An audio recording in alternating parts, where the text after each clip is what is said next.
Hello, my name is Amy Jo Miller, Director of Policy and Market Strategy at Qcells USA Corp. We are a utility scale solar as well as energy storage developer.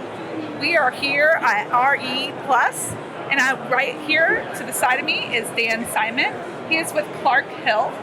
Also over here is Bashkar Ray, VP of Engineering and Interconnection at Qcells USA Corp. So, gentlemen, my first question here today is transmission improvements.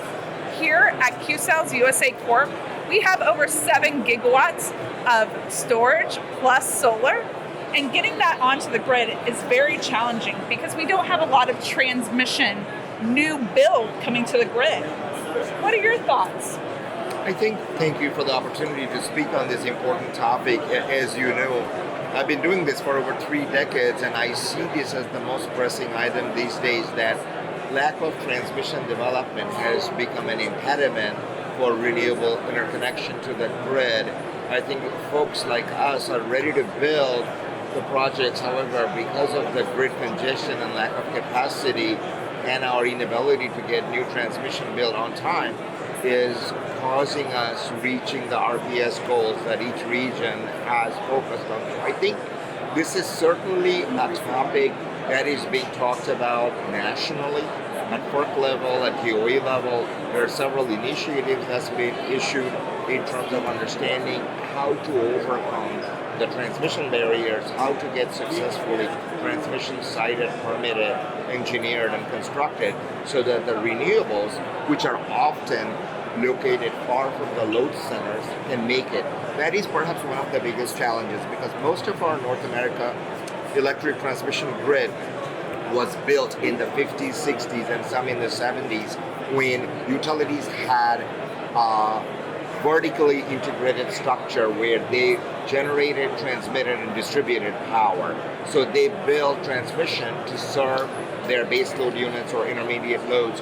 But now the renewables are often being sited far from where the load center is. A good example that comes in mind is LA Basin. That's where the load is. However, all the renewables, especially solar, is concentrated in Coachella Valley, which is 150, 200 miles far away from the LA.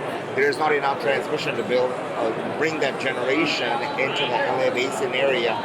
So I think that the focus right now should be to figure out how to get transmission built very rapidly, overcome the bureaucracy, the politics, and get these renewables interconnected such that utilities and ISOs can reliably serve customer load and not have the risk of blackouts.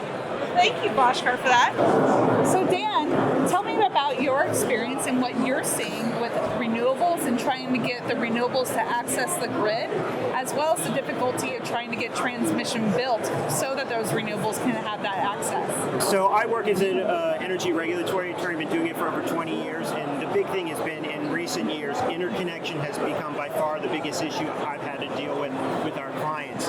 It's taking longer, it's costing more, and it's becoming less predictable. And one of the biggest drivers of that is the transmission system and the lack of planning. I think one of the biggest solutions we can have is better transmission planning. Good transmission planning equals good interconnection policy. As Bashkar noted earlier, so much of the system was built a long time ago, and it's close to overloaded, and it doesn't take much for a few renewable energy projects in the right locations to overload the whole system, and that can lead to expensive and timely and time-consuming upgrades. If we can get more planning ahead of the curve, I think that can help speed up the process, provide for lower cost interconnection process, and hopefully more predictable. So many projects get killed because they don't know how much it's going to cost. They're surprised at the end, or the costs are just make a project cost prohibitive, or just the length of time. So much can change if you're taking a multi-year process just to figure out what your interconnection obligations will be. Thank you, Dan.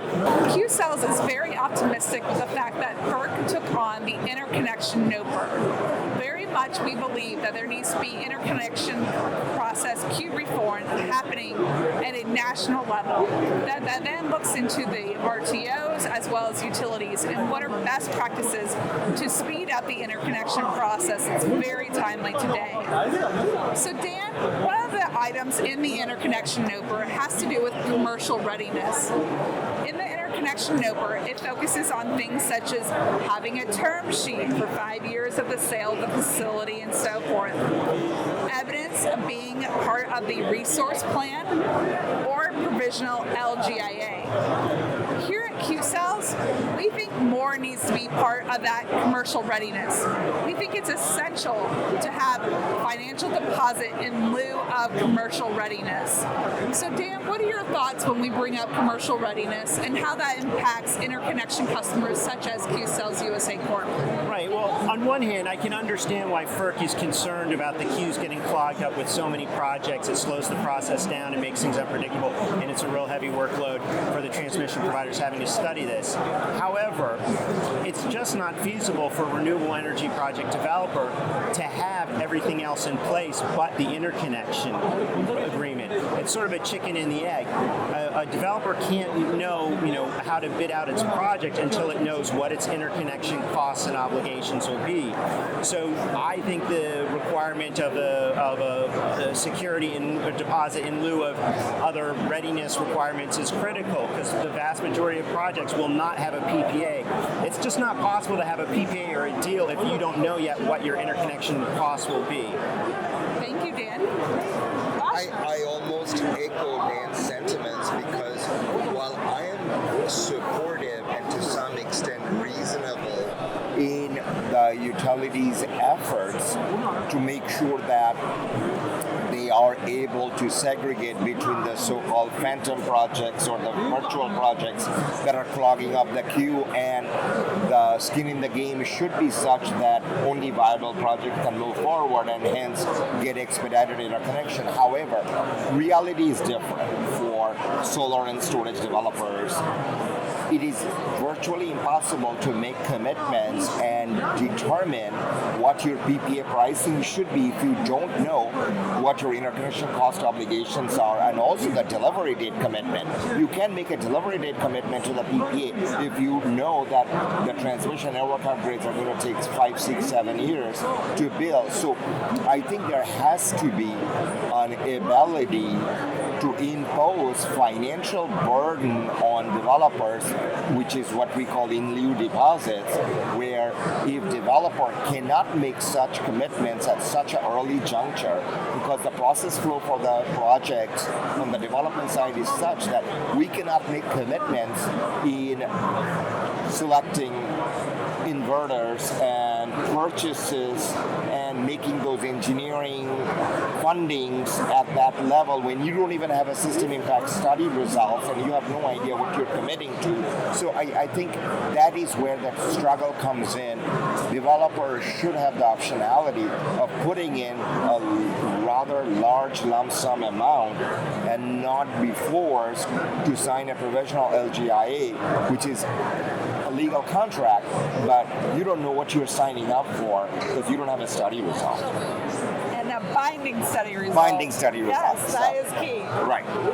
So here at Qcells USA Corp, we have over 14 gigawatts in queues across the country. We have over 6 gigawatts in standalone storage and over 7 gigawatts in solar plus storage. When you take on that much, there's a lot to handle when it comes to network upgrades cost allocation. This is a very controversial topic. And here at Qcells, we're asking now Dan. Dan, what are your thoughts about cost burden when it comes to the network upgrade cost allocation and how it affects interconnection customers as well as load and other entities? What are your thoughts, Dan? Right. I think it's important to go back to the basics. That FERC policy historically has recognized that transmission facilities and is the ultimate main beneficiary is the customers, is load. And so even when you're building a transmission upgrade related to an interconnection, customer. At the end of the day, this is for delivering those electrons to load. FERC's policy has been very complicated over the years in this because in terms of non-RTO regions, they still provide, generally speaking, that an interconnection customer has to finance the upgrades, but they will get the money generally refunded back to them. In the RTO regions, that's not the case, and that's where things get particularly sticky because a renewable energy project developer could be on the hook for massive network upgrade costs, and they will not see a penny of that money back. And at the end of the day, so much of this transmission planning from these RTOs has shifted to the interconnection queue. I think the pricing policies should be revisited on this to see if there's a way to share some more of that cost burden directly to load, because that's at the end of the day the main beneficiaries. Thank you, Dan. Bhaskar? I would love to share my thoughts based on my time spent in utilities in terms of how I see this. Unlike distribution grid, when you have a need for an upgrade, you build a new transmission line or you reconduct the transmission line, which sometimes adds hundreds of megawatts of incremental capacity, way more than what's needed. It, by its nature, inherently benefits load serving capabilities for the utilities, and it also benefits other projects that are geographically in the same vicinity of that upgrade. So there is really no other way to segregate the specific benefits, and the project that triggered the upgrade should not unfairly be asked to fund that project, because at the end of the day, ratepayers should pay for it. Because when I was in Southern California Edison, a common feedback I received from all the developers I was working with is, Bashkar, take a look at this network upgrade cost. We don't have the ability to fund $600,000, $700,000 for Western Beaver's network upgrades. Utility must find a way to upfront finance these projects and be able to have protection under the so-called FERC abandoned plan treatment, so that if a project falls apart for one reason or the other, so long as they have incurred the cost expenditures prudently, they would have a full cost recovery. But my opinion is that utilities should find a way to upfront finance all network upgrades, and at the end of the day, the ratepayers have to pay for that, because that is the inherent nature of this, is between other parties benefiting from the residual capacity that gets created on the grid and the customer load that is always, incrementally growing, whether it's metropolitan area or rural areas, depending on the load growth. End users are benefiting from it. So it's unfair to ask generation developers to fund for something which clearly benefits a broader audience. Well, I would like to thank both Dan and Bhaskar with with us here today. It's been a great experience being at the Qcells USA booth here at RE Plus in Anaheim, California.